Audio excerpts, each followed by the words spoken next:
Hi, I'm James Robson and I'm the chairman of the Entrepreneurs Forum.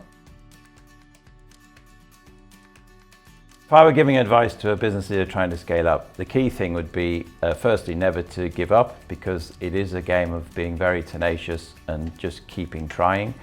But I'd also advise to go and speak to as many people as you can who've already done the journey, because I think it's important to get advice from experienced entrepreneurs. There are no tricks to it. It will be a long, quite tough grind at times, but the key thing is really just to keep going. Angel investment to support business owners is becoming a really important part of the funding package. It's not the same as getting money from a bank or getting it from hire purchase or getting it from one of the funds, the institutional funds. But if you find an angel who shares your vision for where you're trying to get to, the value of an angel investor is that they bring a lot of experience as well as their money. Depending what stage your business is at, an angel investor can help you in several ways, bringing more credibility to your thought processes, because an angel will usually want to become involved as a non-exec director, although not always, and that rigor to your thought processes about how you're going to take the business forward is really invaluable. The advantage of having someone from outside who you've managed to attract to come into the business and buy a shareholding is that they're going to be there alongside you, through the difficult times as well as celebrating the good times, hopefully. As a founder, this is a really critical time in the journey of the business, because you've got to get your head round the fact you emotionally you're going to detach yourself from this thing that you created. So that's the first stage. And then clearly, for the enterprise to have value, it's got to have a management team that's going to run it even when you're not there.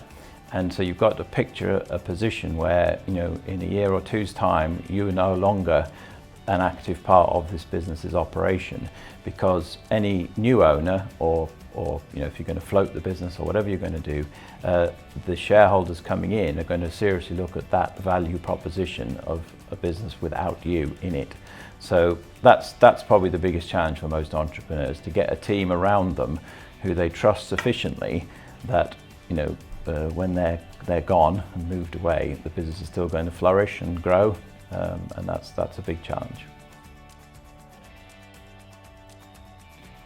The Entrepreneurs Forum is a unique organisation, as people know, in the northeast of England. And we're not really about helping startups. We are more about helping the businesses that want to scale, that have already been through that very first stage.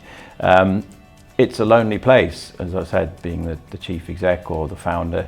And what the forum brings, before you can afford your own PR department and your own marketing department and your own HR department, is just other peers who you can talk to who've been on that journey already, or maybe a specialist in PR or HR or marketing, who you can then go and talk to your ideas and your challenges with. I'd say the forum's key places where it helps is with the mentoring scheme, where when you've got a requirement for some expertise, the forum will match you with one of the volunteer mentors we've got in the membership. There's about 100 people who've signed up to be mentors, and so Michael Dixon or one of the others in the team will match you to a suitable mentor. And then you can meet as many times as you want, an hour or a couple of hours, once a quarter, once every 6 months. That's the kind of interface that we're talking about. And then the other big thing is the speakers. So we've got our 2 big annual conferences where we'll bring 4 or 5 speakers along for the day, but then we have other single speaker events during the year, either at focus dinners or at specialised events on a subject.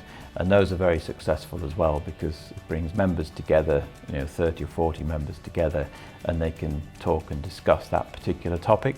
So I think those are the other key things of what the forum does in a very unique way. It's not something that other business organisations are really set up to do.